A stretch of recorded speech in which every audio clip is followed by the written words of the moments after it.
ଆଜିର ପ୍ରସଙ୍ଗ ଦେଶବାସୀଙ୍କ ପାଇଁ ପ୍ରେରଣା ପାଲଟିଛି ନେତାଜୀଙ୍କ ପରାକ୍ରମର କାହାଣୀ। ଆଲେଖ୍ୟ ଆଞ୍ଚଳିକ ସମ୍ବାଦ ବିଭାଗ। ଉପସ୍ଥାପନାରେ ମୁଁ ସରିତା ସାହୁ। ମହାନ ସ୍ୱାଧୀନତା ସଂଗ୍ରାମୀ ଏବଂ ଆଜାଦ ହିନ୍ଦ ଫୌଜର ବରିଷ୍ଠ ଯୋଦ୍ଧା ନେତାଜୀ ସୁଭାଷ ଚନ୍ଦ୍ର ବୋଷଙ୍କ 129ତମ ଜୟନ୍ତୀ ଆଜି ଦେଶବ୍ୟାପୀ ପରାକ୍ରମ ଦିବସ ଭାବେ ପାଳନ କରାଯାଉଛି। ବିଂଶ ଶତାବ୍ଦୀରେ ଭାରତର ସ୍ୱାଧୀନତା ଆନ୍ଦୋଳନ ପାଇଁ ଆରମ୍ଭ ହୋଇଥିବା ନବଜାଗରଣର ଦୁଇ ପ୍ରମୁଖ ସ୍ତମ୍ଭ ଥିଲେ ଗାନ୍ଧିଜୀ ଓ ନେତାଜୀ। ଗାନ୍ଧିଜୀ ଅହିଂସାର କର୍ଣ୍ଣଧାର ଥିବାବେଳେ ନେତାଜୀ ସଶସ୍ତ୍ର ମୁକ୍ତି ସଂଗ୍ରାମର ନେତୃତ୍ୱ ନେଇଥିଲେ। ନେତାଜୀଙ୍କର ବାଲ୍ୟ ଜୀବନ ଓଡ଼ିଶାର ପାଣି, ପବନ, ଚାଲିଚଳନ ଏବଂ ସାଂସ୍କୃତିକ ପରିବେଶ ମଧ୍ୟରେ ବିତିଥିଲା। 1897 ମସିହା ଜାନୁଆରୀ 23 ତାରିଖରେ କଟକର ଓଡ଼ିଆ ବଜାରରେ ଜନ୍ମଗ୍ରହଣ କରିଥିଲେ ସୁଭାଷ। 1897ରୁ 1913 ପର୍ଯ୍ୟନ୍ତ ଦୀର୍ଘ 16 ବର୍ଷ ସୁଭାଷ ତାଙ୍କ ବାପାଙ୍କ ପାଖରେ ରହି ପାଠ ପଢ଼ୁଥିଲେ। ପ୍ରଥମେ ୟୁରୋପିଆନ୍ ମିଶନାରୀ ବିଦ୍ୟାଳୟ ଏବଂ ପରେ ରେଭେନ୍ସା କଲେଜିଏଟ୍ ସ୍କୁଲରେ ଶିକ୍ଷା ପ୍ରାପ୍ତ କରି କୃତିତ୍ୱର ସହ ମାଟ୍ରିକ୍ ପାସ୍ କରିଥିଲେ। ମାଟ୍ରିକ୍ ପାସ୍ ପରେ ସେ ଉଚ୍ଚଶିକ୍ଷା ପାଇଁ କଲିକତା ଯାଇଥିଲେ। 1915ରେ ଇଣ୍ଟରମିଡିଏଟ୍ ପାସ୍ କରିବା ପରେ 1916ରେ ପ୍ରେସିଡେନ୍ସି କଲେଜରେ ସ୍ନାତକରେ ଦର୍ଶନଶାସ୍ତ୍ର ପଢ଼ିବା ପାଇଁ ଭର୍ତ୍ତି ହୋଇଥିଲେ। ସେହି ଦିନଠାରୁ ହିଁ ସୁଭାଷଙ୍କ ସଂଗ୍ରାମୀ ନେତୃତ୍ୱର ଜୀବନ ଆରମ୍ଭ ହୋଇଥିଲା। ସେଠାରେ ଭାରତୀୟ ଛାତ୍ରଙ୍କ ପ୍ରତି ଦୁର୍ବ୍ୟବହାର ପ୍ରତିବାଦର ସେ ନେତୃତ୍ୱ ନେଉଥିଲେ। ପରେ ସ୍କଟିଶ ଚର୍ଚ୍ଚରେ ପାଠ ପଢ଼ି ଦର୍ଶନଶାସ୍ତ୍ରରେ MA ପାସ୍ କଲେ। 1919 ମସିହା ସେପ୍ଟେମ୍ବର 15 ତାରିଖରେ ଇଂଲଣ୍ଡ ଯାତ୍ରା କରିଥିଲେ। ସେଠାରେ ଭାରତୀୟ ପ୍ରଶାସନିକ ସେବାରେ କୃତିତ୍ୱର ସହ ପାସ୍ କରିଥିଲେ ମଧ୍ୟ ଏହି ଚାକିରି ପ୍ରତି ଆକୃଷ୍ଟ ନ ହୋଇ ପ୍ରତ୍ୟାଖ୍ୟାନ କରିଥିଲେ। ତାଙ୍କର ଚିନ୍ତାଧାରା ଥିଲା ଇଂରେଜ ଶାସକଙ୍କ ଗୋଲାମ ହେବା ଅପେକ୍ଷା ଭାରତର ସ୍ୱାଧୀନତା ଏବଂ ଅର୍ଥନୈତିକ ବିକାଶ ପାଇଁ ନିଜ ଜୀବନକୁ ଉତ୍ସର୍ଗ କରିବା ଶ୍ରେୟସ୍କର।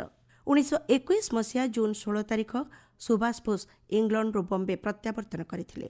ଏହାପରେ କଲିକତାରେ ଦେଶବନ୍ଧୁ ଚିତ୍ତରଞ୍ଜନ ଦାସଙ୍କୁ ସାକ୍ଷାତ କରି ଦେଶ ସେବାରେ ନିଜକୁ ଉତ୍ସର୍ଗ କରିବା ନେଇ ଆଭିମୁଖ୍ୟ ପ୍ରକାଶ କରିଥିଲେ। ସୁଭାଷ ବୋଷଙ୍କ ସଂଗ୍ରାମୀ ଜୀବନକୁ ଦେଶବନ୍ଧୁ ଚିତ୍ତରଞ୍ଜନ ଦାସ ହିଁ ପ୍ରେରଣା ଓ ଦିଗ୍ଦର୍ଶନ ପ୍ରଦାନ କରିଥିଲେ।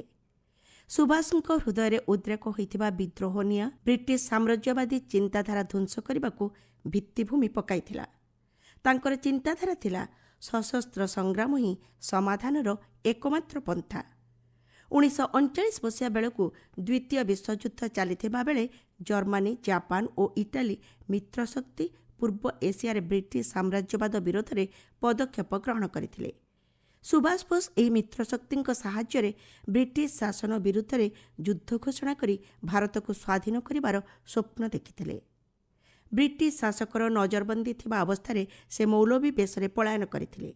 1941 ମାର୍ଚ୍ଚ 29 ତାରିଖରେ ଜର୍ମାନୀର ଚାନ୍ସେଲର ହିଟଲରଙ୍କ ସହ ସାକ୍ଷାତ କରି ବର୍ଲିନରେ ଭାରତୀୟ ସୈନ୍ୟକୁ ନେଇ ଗଠନ କଲେ ଭାରତୀୟ ମୁକ୍ତି ବାହିନୀ। 1943 ମସିହା ଅକ୍ଟୋବର 21 ତାରିଖରେ ଜାପାନର ସହଯୋଗରେ ସୁଭାଷ ବୋଷ ସିଙ୍ଗାପୁରରେ ଗଠନ କରିଥିଲେ ଆଜାଦ ହିନ୍ଦ ଅସ୍ଥାୟୀ ସରକାର। ତାଙ୍କର ସଶସ୍ତ୍ର ସ୍ୱାଧୀନତା ସଂଗ୍ରାମ ବ୍ରିଟିଶ ଶାସନର ନିଦ ହଜାଇ ଦେଇଥିଲା। ନେତାଜୀ ଏବେ ଆଉ ଆମ ଗହଣରେ ନାହାନ୍ତି ସତ, କିନ୍ତୁ ତାଙ୍କର ବାଣୀ, ଦେଶପ୍ରେମ ଏବେ ବି ପ୍ରତ୍ୟେକ ଭାରତୀୟଙ୍କ ହୃଦୟରେ ପ୍ରଜ୍ୱଳିତ ହେଉଛି। ଏହି ଅବସରରେ କଟକସ୍ଥିତ ନେତାଜୀଙ୍କ ଜନ୍ମସ୍ଥାନରେ ଏକ ସ୍ୱତନ୍ତ୍ର ଉତ୍ସବ ଅନୁଷ୍ଠିତ ହୋଇଛି। ଉପରାଷ୍ଟ୍ରପତି CP ରାଧାକ୍ରିଷ୍ଣନ ଏଥିରେ ଯୋଗଦେଇ ନେତାଜୀ ସଂଗ୍ରହାଳୟ ପରିସର ମଧ୍ୟରେ ଏକ ନୂତନ ପୋଷ୍ଟାଲ ଗ୍ୟାଲେରୀର ଉନ୍ମୋଚନ କରିଛନ୍ତି। ନେତାଜୀଙ୍କ ସ୍ମୃତି ବହନ କରୁଥିବା ଡାକ ଟିକଟ ଏବଂ ଅନ୍ୟାନ୍ୟ ସାମଗ୍ରୀ ଏହାର ଶୋଭାମଣ୍ଡନ କରୁଛି। ଭାରତର ସ୍ୱାଧୀନତା ଆନ୍ଦୋଳନରେ ଗୁରୁତ୍ୱପୂର୍ଣ୍ଣ ଭୂମିକା ନିର୍ବାହ କରିଥିବା ପଶ୍ଚିମ ଓଡ଼ିଶାର ମହାନ ସ୍ୱାଧୀନତା ସଂଗ୍ରାମୀ ବୀର ସୁରେନ୍ଦ୍ର ସାଏଙ୍କର ମଧ୍ୟ ଆଜି 217ତମ ଜୟନ୍ତୀ। 1809 ମସିହା ଆଜିର ଦିନରେ ତତ୍କାଳୀନ ସମ୍ବଲପୁର ଜିଲ୍ଲା ଖିଣ୍ଡା ଗ୍ରାମରେ ଏହି ମହାନ ଜନନାୟକ ଜନ୍ମଗ୍ରହଣ କରିଥିଲେ। 1857 ମସିହା ସିପାହୀ ବିଦ୍ରୋହ ପୂର୍ବରୁ ବ୍ରିଟିଶ ସରକାରଙ୍କ ବିରୁଦ୍ଧରେ ସୁରେନ୍ଦ୍ର ସାଏ ସଶସ୍ତ୍ର ସଂଗ୍ରାମ ଆରମ୍ଭ କରିଥିଲେ। 1827 ମସିହାରୁ 1864 ମସିହା ପର୍ଯ୍ୟନ୍ତ ଇଂରେଜ ଶାସନ ବିରୁଦ୍ଧରେ ବିଦ୍ରୋହ ଜାରି ରଖିଥିଲେ। ସୁରେନ୍ଦ୍ର ସାଏଙ୍କ ଜୀବନକାଳ ମଧ୍ୟରେ ଇଂରେଜ ସରକାର ତାଙ୍କୁ 37 ବର୍ଷ ଜେଲରେ ବନ୍ଦୀ କରି ରଖିଥିଲେ। ଇଂରେଜ ସରକାରଙ୍କ ବିରୋଧରେ ଲଢ଼େଇ କରି ଦେଶ ଓ ମାଟିର ସୁରକ୍ଷା କରିବା ଲାଗି ଏହି ଦୁଇ ମହାନ ବରପୁତ୍ରଙ୍କୁ ଇତିହାସ ସବୁବେଳେ ମନେ ରଖିବ।